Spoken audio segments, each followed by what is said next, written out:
Today we are giving a flash edit to a blurb for the dark fantasy, The Desecration of Lilith by A.F. Widener. To learn more about flash edits, check out the description below.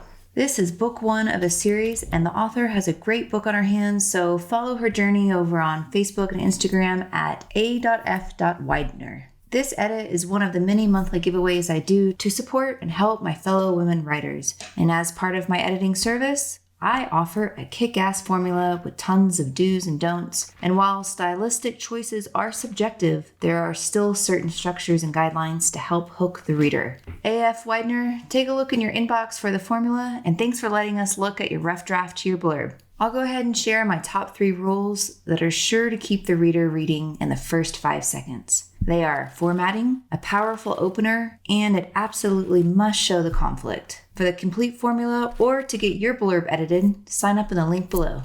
Okay, let's dive in. First, as a reader, I will put down a book if the blurb formatting is dense and just a block of lengthy text, because if the blurb is dense and long, likely the inside will be too. So great job with the spacing here. It's not too overwhelming, but at 234 words, we will be shortening it.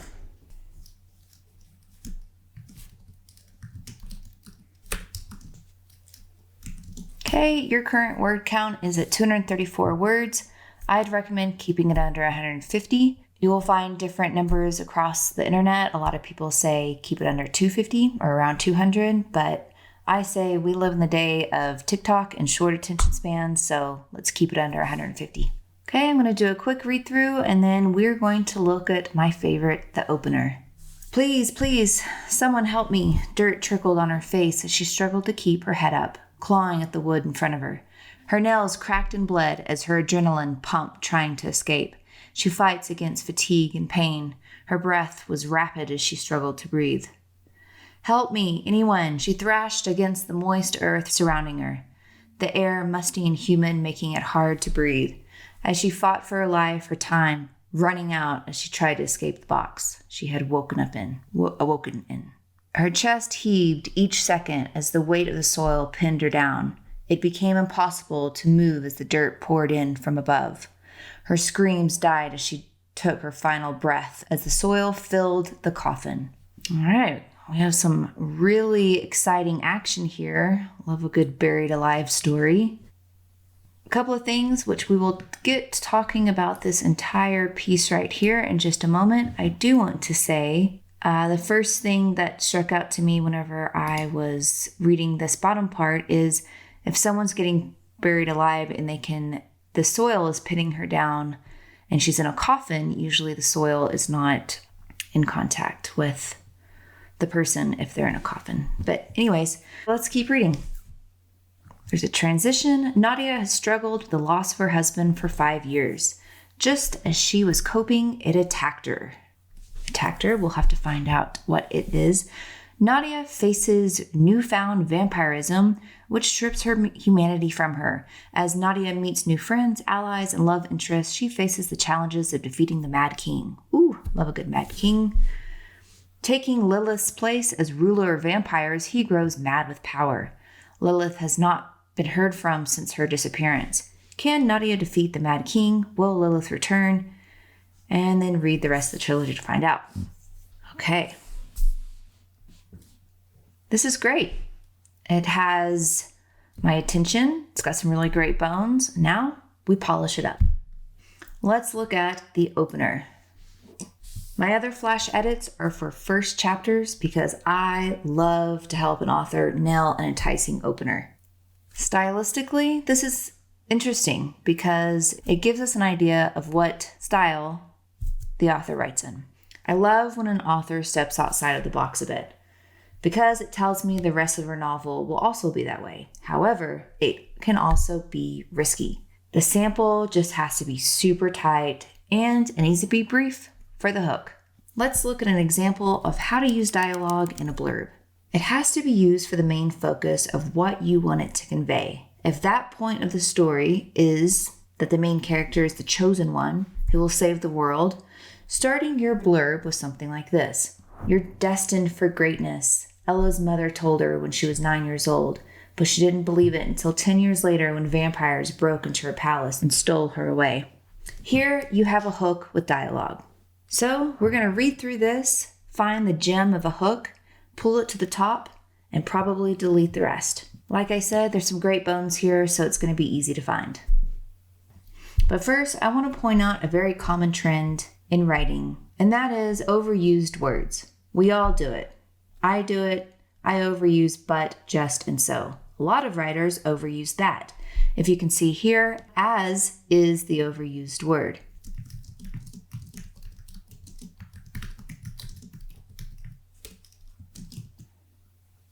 The important thing is now you know, and you can type as into Word's search bar, and it will pull up all of them. And then it's your choice to either delete or replace them. Just a side note, as should be only used to convey that two things are happening simultaneously, or as a simile. Okay, now let's look at the tense shift. Here you have present tense. She fights against fatigue and pain. Her breath was rapid as she struggled to breathe. So that is past tense. Either is fine. Just choose one that you'd like to go with.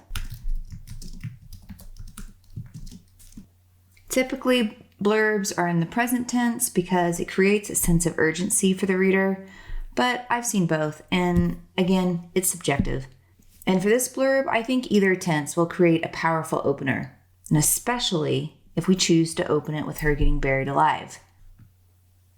So one little thing that kind of stuck out to me, in case you don't know, doesn't need to be capitalized, since you're not talking about the planet. But that's more of a copy editing mark, and that's not what I'm doing here. We're just going to keep it to the developmental structures.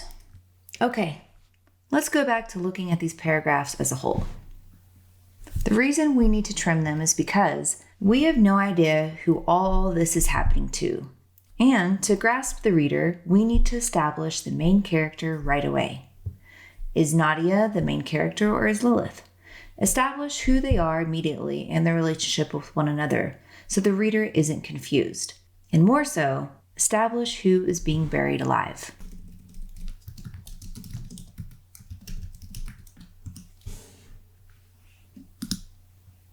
All right, let's move on to the last paragraph. We see 4 characters. We have Nadia, we have her husband, and we have the Mad King and Lilith. Keep the blurb simple to no more than 3 characters. And if any of these characters are related, then it's okay to take their name out and actually add an element of intrigue by just saying her twisted sister, if that was even the case for, let's say, Lilith and Nadia. But it makes it more interesting if there is a twisted sister instead of introducing a new name. And keep in mind, since the reader is not reading the synopsis, the characters' relationships to one another need to be established. Okay, we'll talk about this bit in just a little bit. But first, we are going to examine this.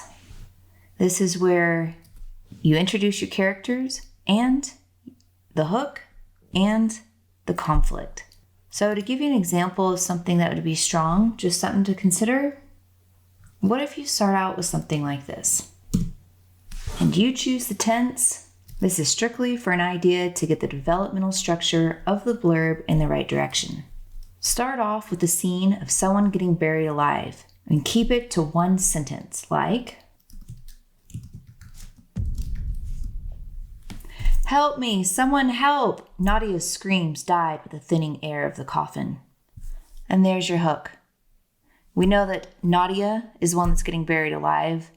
There is a dialogue tag and a hook to catch the reader's attention.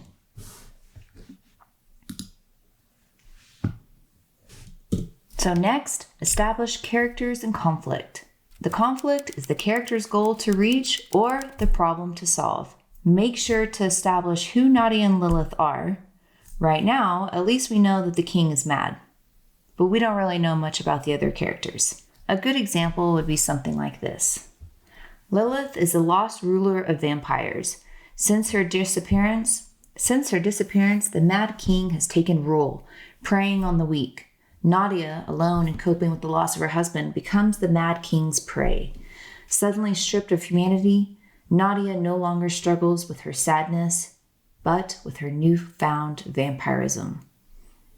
I like the idea of newfound taste for blood. Vampirism just sounds odd to me, but hey, that's just me.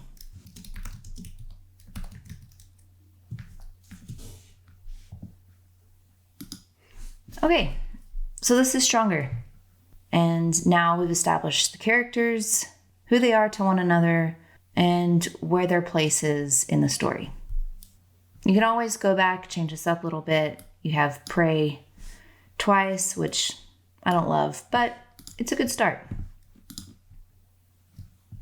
Okay, so wrapping it up, your last paragraph. You must do the all-important. Establish the stakes. Basically, the stakes are what is at risk. For something like this, it's often life or death, or regaining power to the right person. Your ending question can or will often involve the stakes.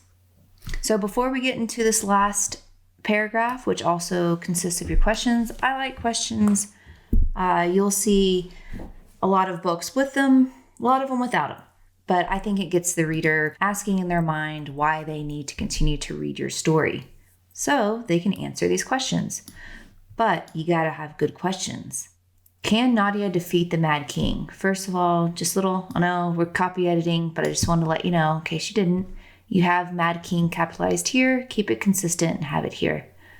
Also, just italicize your book. So, will Lilith return? I think this is actually really good. This is a good question. Defeat the king. But I think if you wanted to add the stakes to this question, you need to put in more of what is at risk here. Add the stakes to this question, and then you'll be golden. Will Lilith return? This question could be deleted altogether, because I do think it's important that you have a question for Lilith, or have Lilith within the stakes. But will Lilith return? Considering that it is a Lilith trilogy, we know that she will return in some shape or form. So I would consider rethinking this question.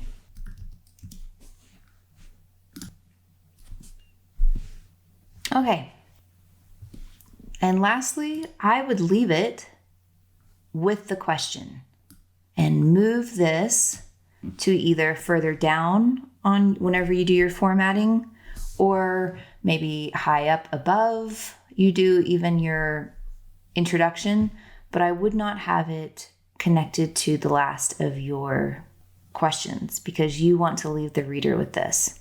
But I think it's great that you do have this in, just maybe in a different location, because you definitely want the readers to know that this is a trilogy, and obviously that it's book one of the trilogy. So great job.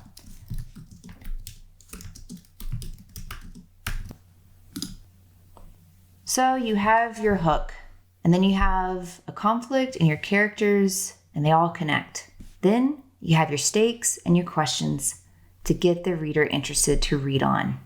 The last piece of advice I will leave is to get feedback. Betas and critique partners, but honestly, get an editor who specializes in blurbs. It's not that expensive, and it's literally the first thing people are going to read, and the 1 to 3 most important paragraphs of your life. So, way to go, A.F. Widener, for getting this into an editor's hands. Now, go do your revisions and rewrites and get another set of eyes on this before you say it's final. I wish you all the best in your writing and publishing journey. Thanks again for letting me edit this. And if anybody would like to have their blurb, synopsis, query letter, or first chapter edited, click the link below. I'd love to hear about what you're writing. Cheers.